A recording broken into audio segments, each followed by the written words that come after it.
Okay, so this is my host mom, Tiffany. Hi. I'm gonna ask her some questions about our relationship and my exchange year. So the first question is, how did you come to do the decision to welcome an exchange student into your family? So my husband's active duty military, and a few years ago we had started the application process, but then stopped because we either had orders or we were going to have a baby or something, and it just wasn't in our life plan at that time. One of our local friends posted about Greta, and my husband actually had orders to go to Korea, so I told him, hey, you're not going to be here, so I'm going to do an exchange student. And we didn't even look at any other students. It was just Greta that we looked at. Yeah. I think you just saw me. We applied, I think, on a Thursday. Greta and I met Friday. And Sunday, we picked her up. So there are some families that, didn't know they were having babies until they went to the hospital to have a baby in the emergency room. And that's kind of like Greta. Yeah. We didn't know we were going to get a teenager until we had a teenager. So it was crazy. Very crazy. And chaos. But now everything's fine. And fun. Why did you choose me to stay with you? Just reading her profile, really just, I don't know, God put it into my heart that we needed her. Like, she was the one. I don't think if I would have read anybody else's profile, I would have said, that's the exchange student for me. Yeah. It just clicked, and that was why. Like, I didn't have a second thought. I didn't even ask my husband permission. I told him that's what we were doing. Yeah, same, kind of. I mean, you get all sad. We're not a normal, exchange student family stuff. It just came, and it's just kind of like destiny that we found each other, and we have so much similarities. We have some similar health issues. We have similar likes and dislikes and pasts and all that stuff. Yeah. Like, we have good talks. We have the best relationship. Yeah. I don't think I could have asked for anything better. Aww. I'm all sad. I didn't want this Q&A to be that sad. Well, it's gonna be. You know me. I know. What was your first impression of me? And I think they mean when I came and not when you started on vacation. So when Greta came, my family and I had just left the lake to go pick her up. We hadn't been home from the time we applied to the time we were matched, and we got there. From between the video, talking to her on FaceTime, I was just so excited to meet her, and I know that it was very overwhelming for both of us, but I had a good feeling like we were gonna make it. Yeah. The first FaceTime call, it was just so good, and it was very late in Germany. But my family and I, we were awake because we were so excited, and we were like, yeah, we want to meet Tiffany. Yeah, that was just kind of cool. And I want to say one of the best parts, we were very open and honest from the beginning. I asked the hard questions over FaceTime with her parents being present. There were other hard questions that I asked on our drive home from the airport to our house was 3.5, 4 hours. And we opened our lines of communication, and there was nothing that we didn't talk about. Nope.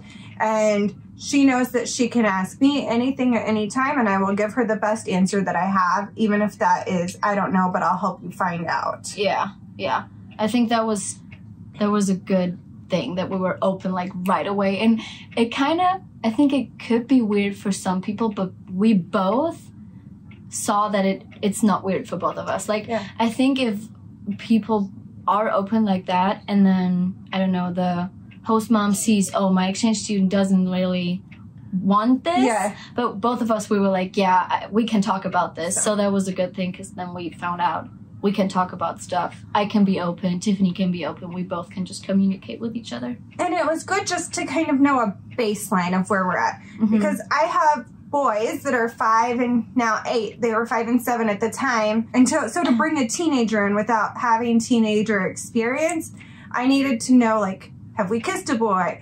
Do we like boys or do we like girls? Where are we in the spectrum? And what's your routine look like? And what makes you happy? Yeah. So yeah, it was completely different, because first teenager, second girl, and then I don't know, a teenage girl in your life when you have a 5-year-old and a 7-year-old is just it makes your life completely different. How do you become a host family? So we did a very simple application. There was a background check. We met with the coordinator and somebody came and did a home inspection and we were matched. Luckily, like, I didn't have to search for her. She found me. Yeah, kind of. It just popped up on Facebook. Yeah, and you just saw me and we're like, yep, we're gonna take her. Do you know any German words or traditions? I know a few words. I know some counting. I'm not the best at it. I know about St. Nicholas, and we've done some German foods here and there. We tried a German cake. It's called Marmorkuchen. We did that for, I think, Cameron's birthday the first time. And then since that, the boys love it. So I did it like 2 or 3 times again. They already do a lot of German traditions. Like you do Christmas presents on Christmas Eve. I don't know, like you do some German stuff. We do it naturally. My grandparents came from, like, they were their parents were first generation from Germany. So sometimes I say a phrase or we do a tradition. Yeah. And you don't even know that's German. I didn't know it was German. Yeah. Until she's like, oh, we do that too. Yeah, yeah. And she's really good in, like, in words. You can say some words. Yeah. You always say tschüss. Truth and Dankeschön or Dankeschön. Dankeschön, yeah. And then Herzschlag. How do I say it again? Oh, happy birthday? Yeah. Herzlichen Glückwunsch. Herzlichen Glückwunsch. Yeah. So we practiced that, and she like wrote down how you say it in like English with like English letters, like not letters, but like just like breakups. Like, yeah, yeah. But that was fun. You know some German words. I don't even know when, but like sometimes they just pop off, and then.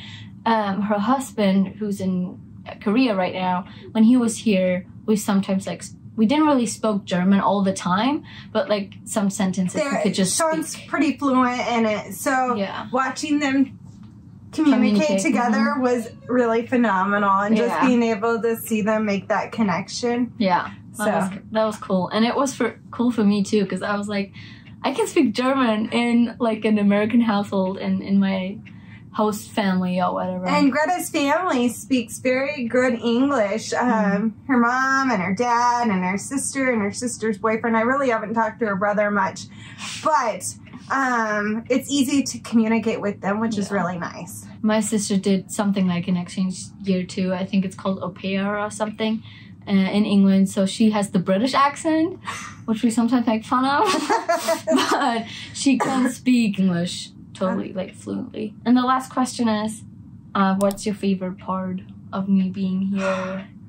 Greta has become quickly part of our family. Like, I'm going to be so sad to see her leave, but I also know I've seen her grow so much. And we went from having, you know, the first early days of the transition and some tears. And I think both of us cried because it was just a lot. And while some exchange students have time to connect with their host family and like build a relationship beforehand, we were like, here you go.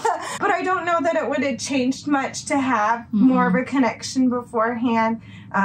Greta had specific things that she liked to eat and we didn't eat that way, so those were transitions. She was used to not having younger siblings to having younger siblings, not having a pet in the house to having a pet in the house, and then even having 2 parents in the house versus 1. My husband's active duty and is gone most of the time, so we've grown and built this incredible bond, and we talk and we laugh and we hang out and we make random trips and we have vacation planned. It's just really like, we can't really describe it, and we sometimes talk about it because it's not really a mom and daughter. It's not really a host mom and exchange student. It's like a friendship, which has such a good bond and like deep bond, and we talk about everything. Like, there's nothing I don't tell Tiffany. Like, when something happens, Tiff is the first. Like, of course, I talk to my friends too, and also to my German family.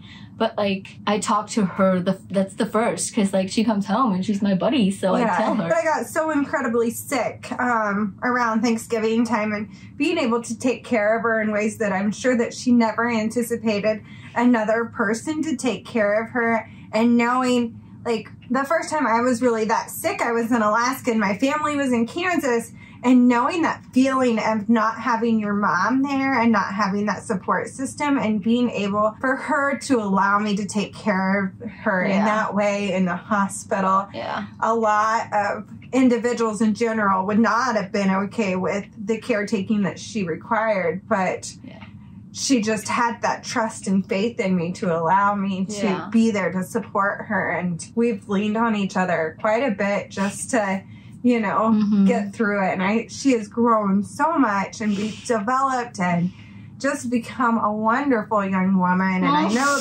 I'm sorry, and I know her goal is to become more independent and not live at home when she goes home next year. So I've really been pushing the envelope to get her more independent and to make those harder decisions. And she can tell me what she thinks, and I listen, and I kind of give a few different viewpoints, and I allow her to make choices. And I think that's a good thing, because in the moment, it's like overwhelming. And there were so many times where like I just came upstairs crying just because it was so much. We're planning trips right now. We're planning that.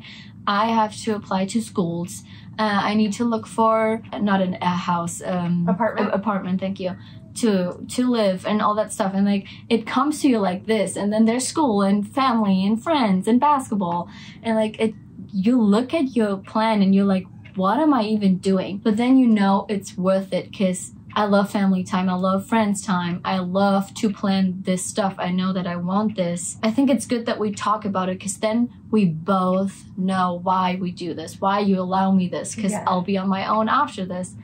And all that stuff. I think it's just good that we're so open. And we look at what has to be done, what we want to get done, and what can be put off, and where to put self-care within that. Because you can get so busy when you're involved in sports and school and everything else that you can like just compress and almost not have time to decompress. And then that gets to the point that you're like, you almost shut down, and you're like, I don't know what to do. There's so many choices to make. Yeah. And so we start making one choice at a time, and we check it off and do another choice. Like, these are the things that have to get done for tomorrow, or this has to get done today, or the world is going to end. Yeah. I think when people watch this, they think like we met and like we were both the same. Nope. That's what we had to learn. Like, I don't know, since when am I here? Like 5 months. But we had to learn that. And that comes through communication, because we talked, cried, laughed. We did a lot of stuff. We didn't scream at each other. I don't think we ever screamed at each other. We just talked all the time. Like, I think that's like the best thing you can do. And we listen, so we don't always just talk. We listen to each other as well, and help each other. And there's very few no's that I've given her. Yeah. But when I do give her a no, like there's definitely a reason behind it. It's not just because you don't want me to do that. Because Tiffany also knows I'm here to have the time of my life and not just stay in my room and do homework all the time. Like, of course I do that stuff, and we check that to have that done.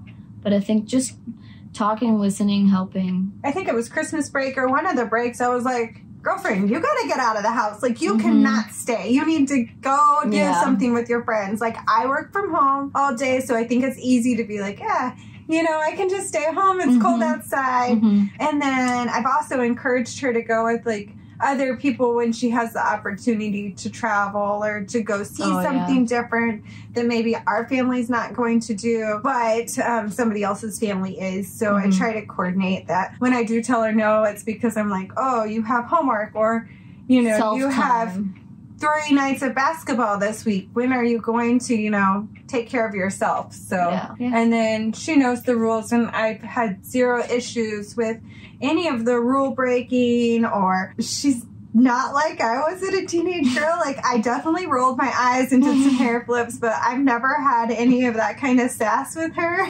Because I think that's because we talk so much. Like, if I have a problem, which I don't really have, but like if I'm like not okay with this, or if I have a question why you said no to that, I just ask.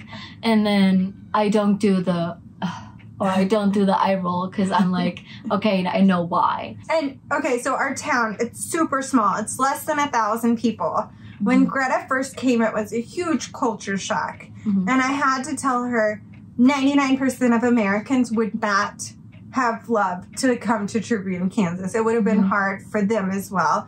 We're about an hour and a half away from big stores and malls and restaurants and everything. And so, but I did tell her what you won't get in the big city is the connections that you'll make here. So she has a very small class. She has a very small high school, the grade school through the high school. So kindergarten through 12th grade is all in one building. And she... like 400 people, I guess. Probably not even. Probably not. Because there's, I think Cameron, the second grade class has 14 kids in it. So we have like 11 in my class. So it's like average like 15 times 150 to 200 kids, maybe. Yeah. And you've been able to get deeply involved with our church and the families, and not only like just the teenagers, but the younger kids. And the second grade classroom has had her come and talk about German traditions and Germany in general, because they were doing a passport thing, and the whole community has embraced her. And we're all gonna just cry when she leaves. It's gonna be so hard. I know. We try not to talk about leaving. No. We don't talk about Bruno. Yeah, we always say that. We always like when we start talking about it, or if someone comes over and they start talking about it, we're like, we don't talk about Bruno. We don't do that. Like, we know it's coming, and it's coming quicker than we're ready for. And we have a very busy February and March for Greta, not so much for the rest of us, but she's got a cruise plan, and she's going to go to Hawaii and California and have all these great adventures. And then after that, there's prom and graduation and all of then I'll be gone. So we don't talk about that. But yeah, I think that's a good end. That was all. I think those were all the questions. Yay. Thank you. You're welcome. I love you too. Okay. Bye. Hast du jetzt auch Lust auf ein Auslandsjahr bekommen? Dann bestelle dir eine unserer kostenlosen Broschüren direkt zu dir nach Hause. Erhalte Details zu den Preisen, wertvolle Tipps und finde dein perfektes Programm. Klicke jetzt auf den Link in der Infobox und starte deinen Traum-Auslandsjahr.